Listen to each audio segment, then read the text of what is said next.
In 2025, it was just about getting chargers in the ground.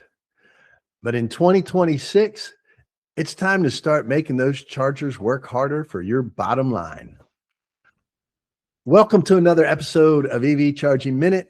I'm Tony Booth here, bringing you ideas, tips, knowledge, all kinds of information about commercial real estate, EV charging, just things to help you make smart decisions, make sure you understand kind of what's going on in the market out there, what's happening, what things are going on, just to try to help all of our friends and colleagues out there in the commercial real estate space so that you're making smart decisions. And really what we try to do here, myself and with State Charge, is we really look at how do we maximize, your return on these things. They're a great tool.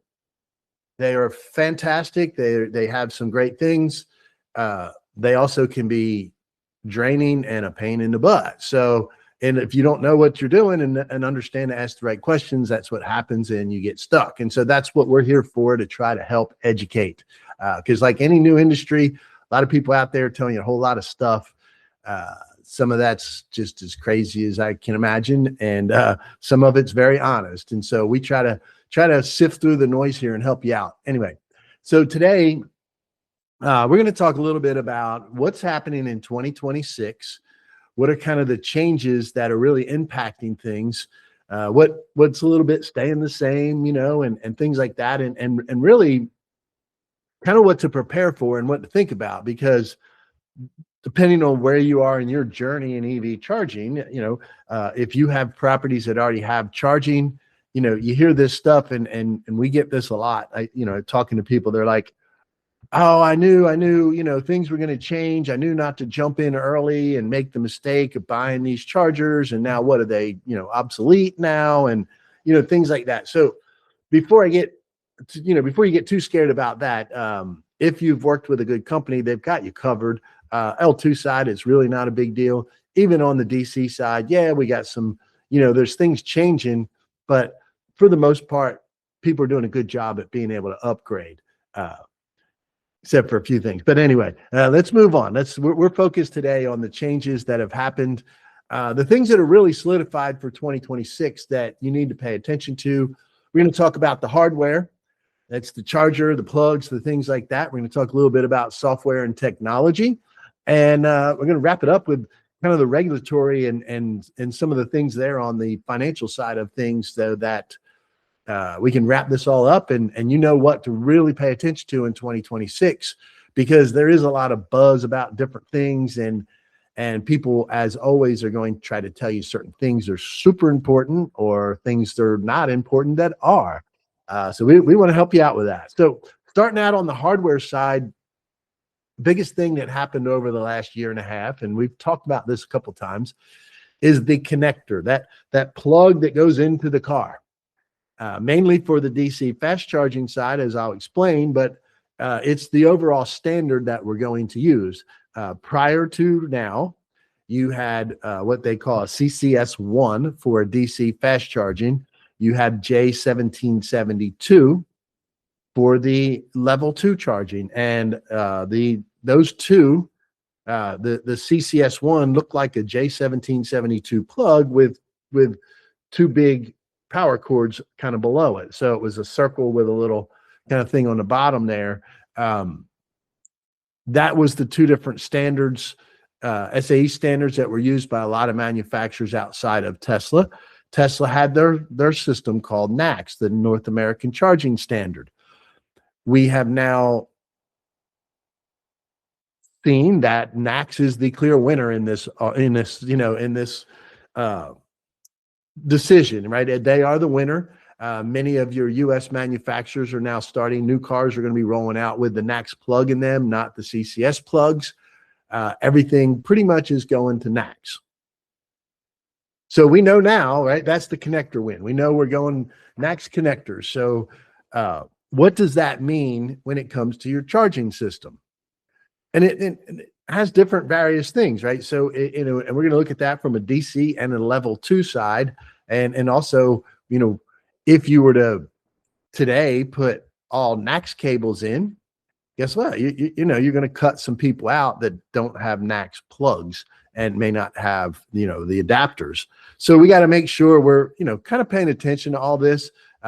Obviously, in future years and expansions and things like that, years down the road, very few CCS vehicles will be on the road compared to the amount of NACS. So obviously, the big thing is going forward with NACS. But we're gonna look at this. What does it mean today? Start with the level 2 side. This is your overnight charging side. On the level 2 side, this really doesn't mean a whole lot, especially for your existing infrastructure. We are not going out and changing anybody's infrastructure yet. We're not replacing chargers or cables with NACS cables or anything like that. For one reason, it's not as simple as just, removing the cord and putting a new cord on. There's components inside that have to be adjusted and things have to be changed in order for the NACS to work properly. So it's not as simple as just, ripping a cord off and putting another one on. If it was, we might convert some. But the easy thing when it comes to the level 2 side is that little J1772 to NACS adapter. Pretty much all the new all the manufacturers that have went to NACS are giving one of those adapters with the car. I mean, that'll probably phase out over the years, but I know my parents just got a new car and it came with the adapter in it. So that most cars are going to have that adapter. So existing, we're not changing any. We still always make sure our properties have adapters on site anyway. So if somebody shows up and they can't get, don't have a NACS adapter, we have one there for them. So that's not a big deal there. Now going new, as we're deploying new chargers, we are absolutely deploying a mix of NACS and J1772. We're not going 100% NACS yet, just for the main thing there is the reverse adapter is not as reliable and not as it's not as ubiquitous. The drivers aren't going to have those. So the last thing we want to do is, have them pulling up to a scenario and think that they can't get a charge and all that. So, but we are definitely deploying more NACS than we are the J1772s on the L2 side. The DC side is where this gets really interesting. And it really is a space where you need to make the swap. Like, you need to adapt and be ready to serve NACS. Not only just from a practical standpoint, right? Even anything in 2025, if you deployed an L2 DC fast chargers in 2025 and you didn't have some way for NACS to use it, like, you were making a mistake anyway, and you need to upgrade, because you're eliminating a lot of cars that way. So on the DC side, you definitely need to have NACS. Many of the non-Tesla chargers, right, often had 2 plugs on them. So if you're working on something like that, a lot of people started doing 1 plug NACS, 1 plug CCS. That works. That's a good thing to look at. If you have chargers today that are all CCS ones and you want to be able to talk to the manufacturer, talk to your provider, and see what you can do about, getting one of those plugs swapped. Some cases they might be able to do that. Some they might say it's not that easy. I would press that a little bit, because I definitely think it's important. But on a little side note there is there are some companies out there now that are starting to make these kind of adapter docks. And so they have a couple of them have some little pedestals that you can install that sit next to your charger, and you plug the CCS plug into it, and it has a built-in adapter and cord that then comes off and plugs into the NACS. So that's a way as well. We've got some DC chargers we're deploying that were ordered well over a year and a half ago, so they did not have any NACS on them. And it's first thing we told the customer, that we need to get these adapters and you need to put these magic docks in, because you're just missing out. So on the connector side, if you are in a level 2 side, don't worry about any conversions of your old stuff, but going forward, look at using NACS. If you are DC, you definitely need to dig into how you can open your chargers up to NACS things. Okay.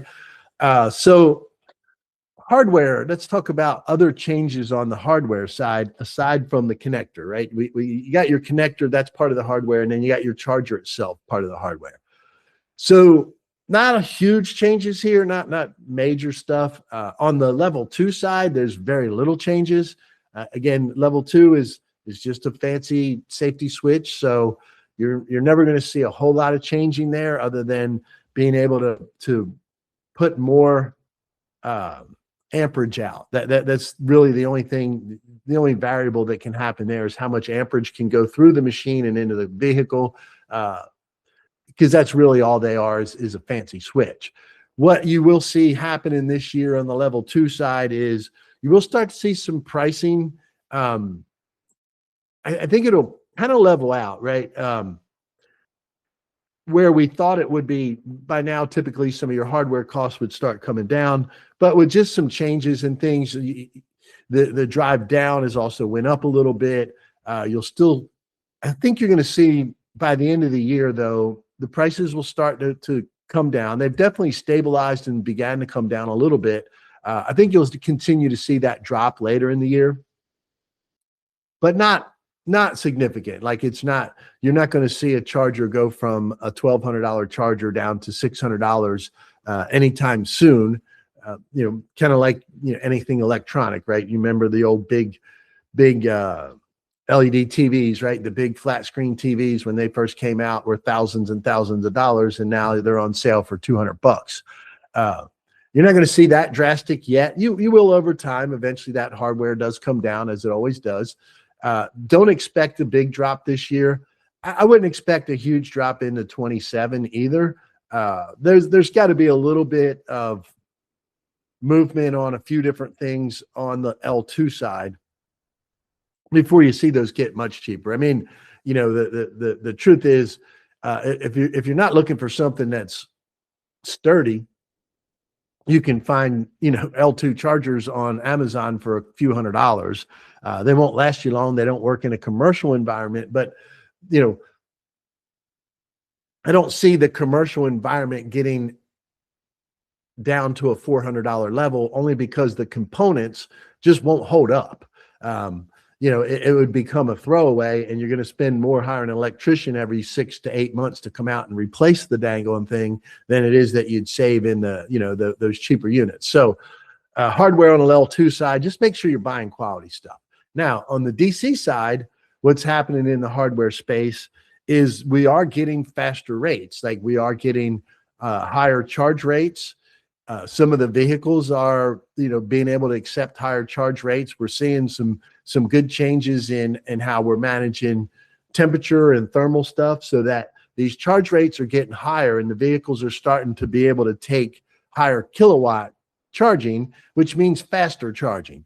And there are some vehicles, there's the 800 volt kind of setup that some are moving to, which allows it to charge faster. So on the DC side, you're definitely going to start seeing, more faster hardware out there, faster charge rates.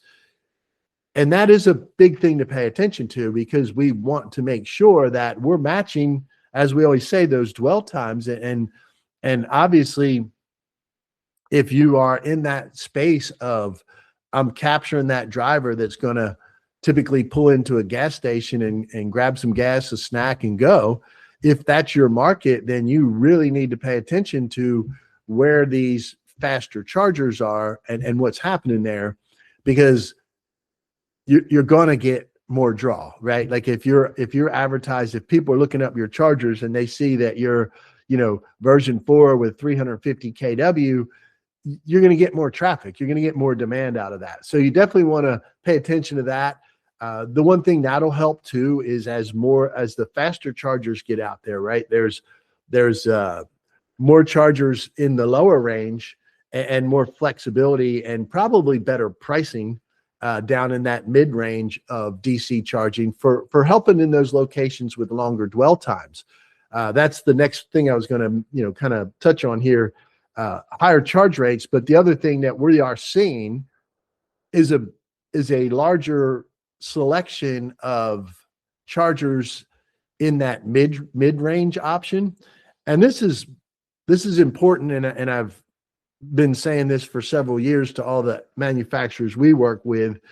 We've been asking for this for a while.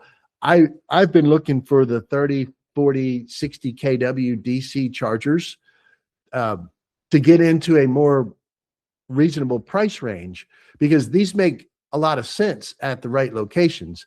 If I've got somebody in a dwell time that's going to be, coming into my location, whether it's a shopping center or maybe a dining area or things like that, where entertainment complexes where they're going to be there for an hour to 2 hours. Well, an L2 is not going to get them charged back up, but it helps.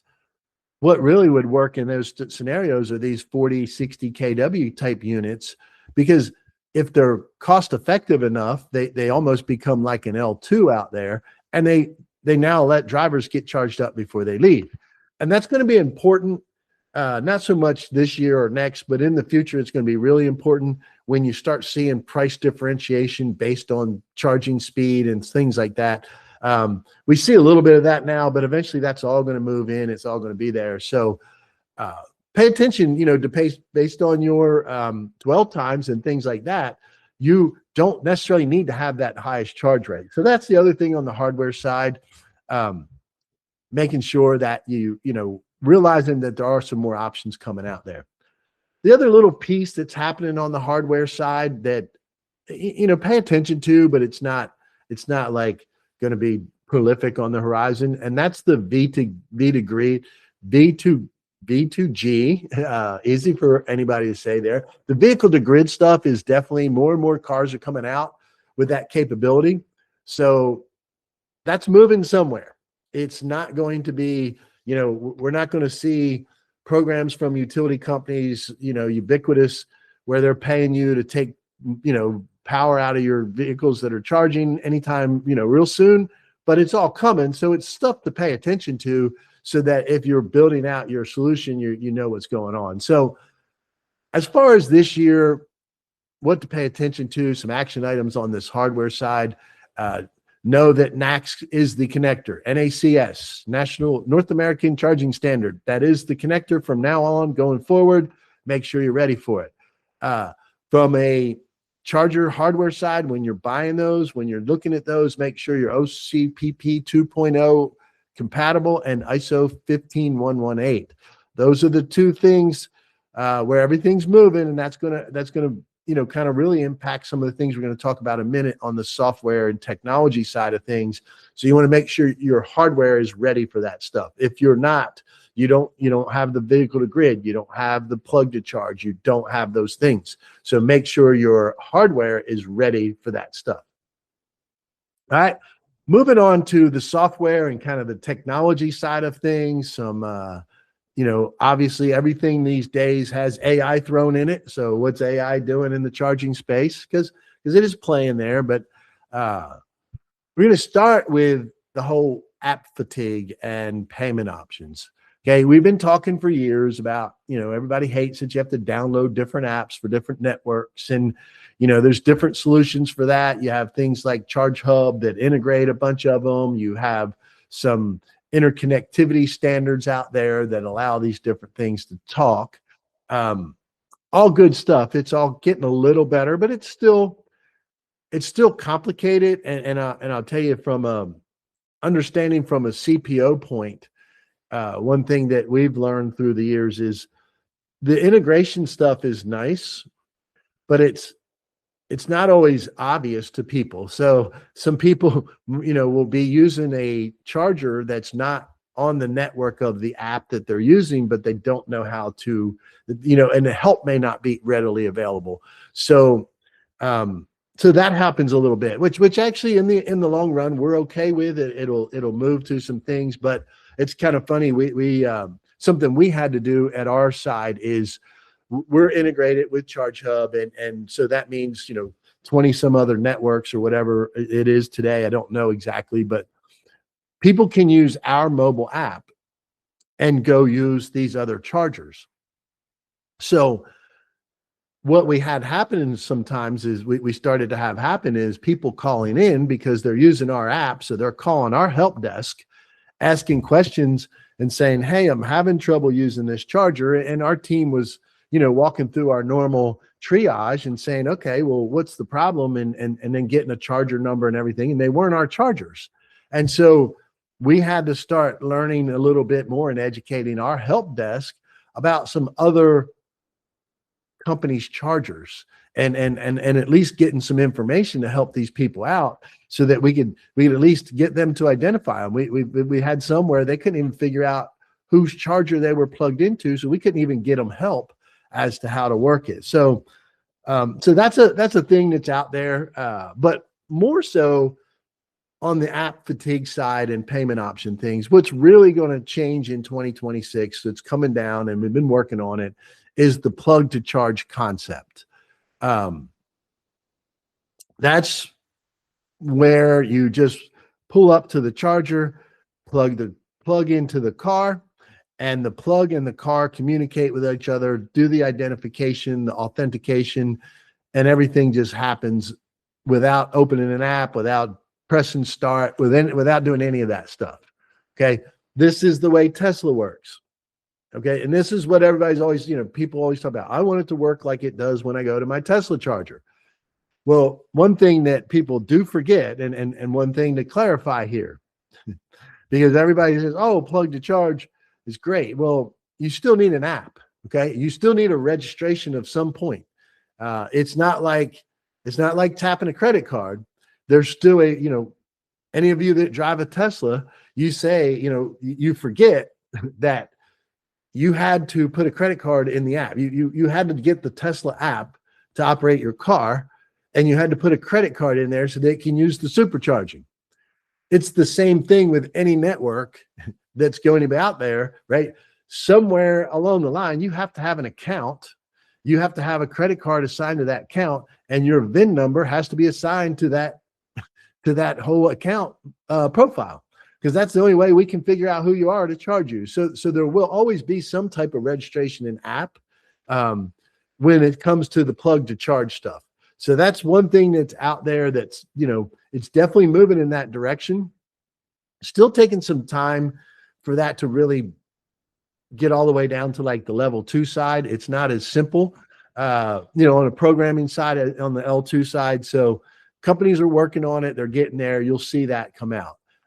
Another thing that we see coming in 2026 and at least some more options in 2026 is credit card machines, is having a charger that has a credit card reader right on it. And this, and more prolific on the DC fast charging side. Most of your newer installations, unless you're going to a Tesla charging center, most of your newer ones, the companies out there have been putting POS systems in on a fast charger. It's okay. It makes sense. It's not as big on the L2 side, but we feel that's going to change over the, maybe this year and into next. We're actually working with a company right now trying to develop a very cost-effective solution that would allow a level 2 charger to have a tap your credit card to use it kind of thing. The issue behind that, just so you understand, because we do this a lot with our commercial customers, they want the credit card, right? They want that credit card tap or swipe ease, but the problem is it adds layers of cost. So you have a software layer of the credit card machine, you have, and you still need the charger management system, and there's just a whole lot of stuff that adds into that once you start saying, oh, wait a minute, if I've got to spend an extra $1,000 or $2,000 for this installation just to have the machine there, and then I got to spend another $20 a month to be able to take the credit cards, and then you got to say, okay, does that really improve the experience that much that it's worth it? And in the early days, obviously chargers aren't being used as much yet, so that's not worth it. And so but we're seeing that move in the direction where you'll see more credit card readers on the machines. Some companies are, kind of really digging into this now. And like I said, we're working with a group. We're trying to develop a charger, an L2 charger that we can put together that's going to be just a slightly more expensive version of the current chargers that we have. And it'll run completely off a credit card. So there won't be an app, there won't be anything. You'll just tap your credit card and it'll fire up the machine. We're working towards that. Hopefully we can get that developed and get that launched, but that's coming, things like that. People will do that. So that's it on the kind of the payment options, right? So you'll see that coming. I think more and more you're going to see, you always have the app background because companies like ours and ChargePoint and all them, we're always going to have our apps, but you're going to see more and more options of the plug to charge, the credit card swipes and things like that. Because if somebody uses our app and that's the one they make their registration on, when they go to plug to charge somewhere else, it's still going to come back and recognize them through my app if we're integrated. So again, that's coming in, that's getting more and more. In the future, this will get way more easier for the drivers, and trust me, we all can't wait. The next side of software and technology that's starting to happen is the AI and just more integration is moving to better power management, better monitoring, and better diagnostics of your systems. So as we big thing here, integration, right? As more and more systems become digitized and automated, we can start connecting those things. So you think about building management systems that monitor all the power consumption and all these things. As those start to integrate with chargers, we're going to see a lot more kind of working hand in hand so that we can throttle our charging demands when building demands are higher. We can do a lot more with the rates, as we always talk about. And AI is starting to really dig in and doing some predictive analysis of the chargers. So it's starting to, kind of monitor some of the charging sessions, see what's happening, looking for anomalies that can start to indicate maybe a degradation in your converters or your power modules, things like that. So we're starting to get that. That's going to start helping just over the overall operation side. And then the other thing, and this is a little bit down the road, I think in 2026, you're going to see this start to appear. But this is integrations. You're going to see more things where things are going to start coming back into loyalty cards, room keys, things like that, where you're going to have these integrations start to appear, which are going to be great when you think about kind of that first thing we said about that app fatigue, right? And the payment options. This is another way that gets solved. If you have a workforce scenario and you've got an office complex and all your employees are coming in and out using badges or whatever type of credential to get in and out. Well, if you have EV charging for your employees, why not have that same credential operate the chargers? Those are the kind of integrations that are coming. You might see them in the future on loyalty cards. Instead of downloading an app or swiping your credit card, maybe a grocery store chain might decide that they're going to put chargers in and they're going to let you use them as long as you're a loyalty member, right? So you'll see some of that coming. So action on the software side, very similar to the hardware side. Okay, make sure we're paying attention to 15118 and OCPP 2.0 on your software, and check with any of your providers you're working with or looking into, and ask them about integrations and future features. What are they doing? What are they planning on? Because if they plan on just staying in their own little silo, then you might miss out on some features that you want in the future. So that kind of wraps up our technology. Regulatory and financial, not going to be as long here. This is pretty simple kind of things, just basic things to pay attention to that are out there. Big side on regulatory is code requirements. We are starting to see a lot more jurisdictions, zoning, building groups to adopt standards to require EV charging spaces on new builds. Some are even starting to get into, if you do a major renovation, you're going to have to upgrade and do this. So what we're seeing out there is similar to parking space requirements, accessibility parking space requirements, like handicap parking space requirements. You're going to start seeing that same requirement when it comes to EV charging. So you're going to have, if you have 100 parking spaces, they might tell you that you need to have 10 EV chargers. And you may need to have, you'll see on those, some of those codes is what they call EV ready, which means when you build the parking lot, you're gonna have to put some conduit and boxes so you're ready to install more chargers. A lot of what we're seeing is the EV ready stuff. And we'll see, some we see we need 6 chargers and we need 20 EV ready spaces, things like that.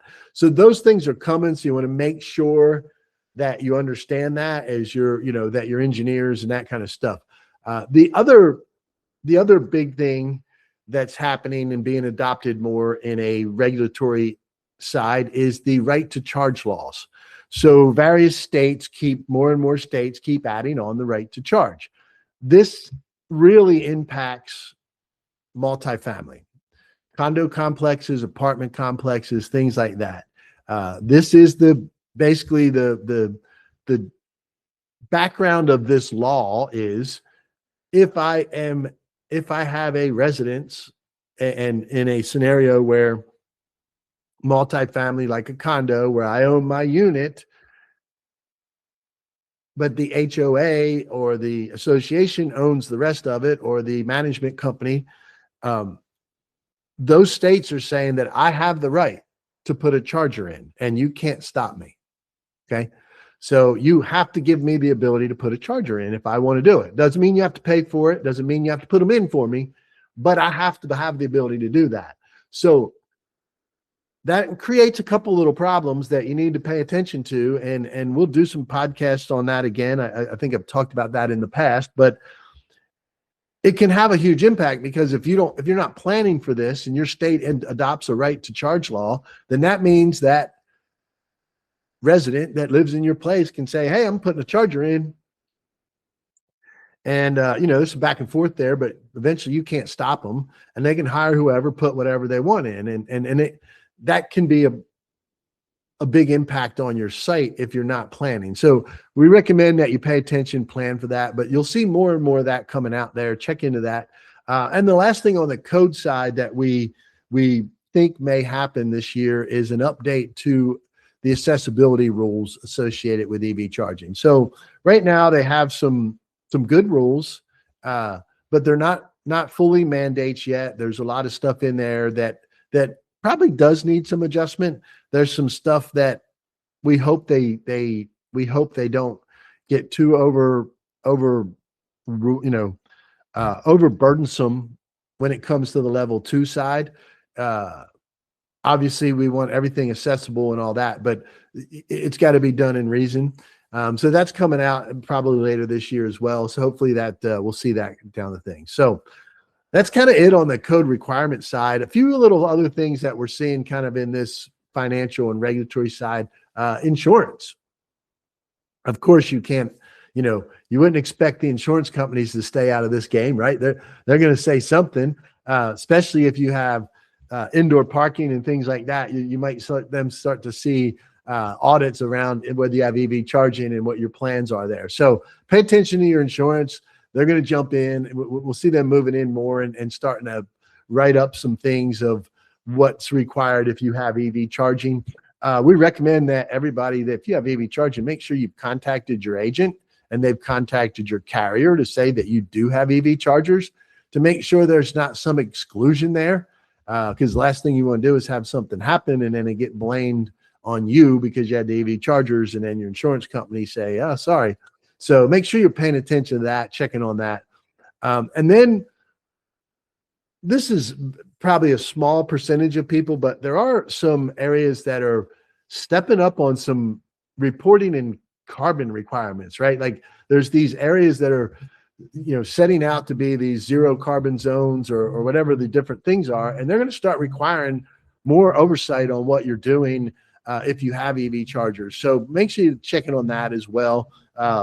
If you're in one of those areas, make sure you understand the reporting that's required and things like that. So you're not finding yourself either getting in trouble later on and or missing on something there. So wrapping up the regulatory and what, the big actions for you here. Big action on here. Number one, for everybody that's got EV charging, looking at EV charging, number one action to take on this side is reach out to your insurance company. Okay. get that taken care of. Don't put yourself in a situation that you are not covered for some reason. Now, you know, and don't think that your provider carries all this. Okay, like your service provider. Our units are insured. Our work is insured. Everything we do is insured. Absolutely. Our host properties are additionally insured underneath our property, underneath our program. However, there could be parts of that where my insurance company says this has nothing to do with anything that we did wrong, right? Like insurance still comes back to where there was a fault or a problem. And if something was to happen and it was found that it was not the fault of the provider, then, you know, your insurance company needs to know you have chargers in the parking lot. Okay. And there may be some back and forth. We've had some conversations with insurance companies figuring out that what everybody needed to cover. So that's number one. Number two, if you're building, renovating, doing any major things, check your codes, see if there's any things about EV charging required in your renovations. And then anybody in the multifamily space, take a look at that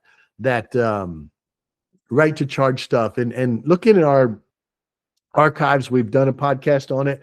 I'll make a note. We'll do another one sometime later this year, talk about that some more. So that's it. As you look at 2026, right? That's kind of the things that we see happening, the big topics in EV charging. Way we're looking at it, 2026 and beyond, it's really about EV charging starting to get more sophisticated. We're starting to get more data, starting to have more knowledge, so we can make smarter decisions. That's really what I see coming out of here. The industry, the whole idea of it is starting to mature better, and you're going to start seeing better things happening. So that's all for today. Next week, we're going to talk about theft and vandalism and ways to protect your assets. All right. So that's all. I hope you learned something new today about EV charging in your commercial space. As always, have an amazing weekend.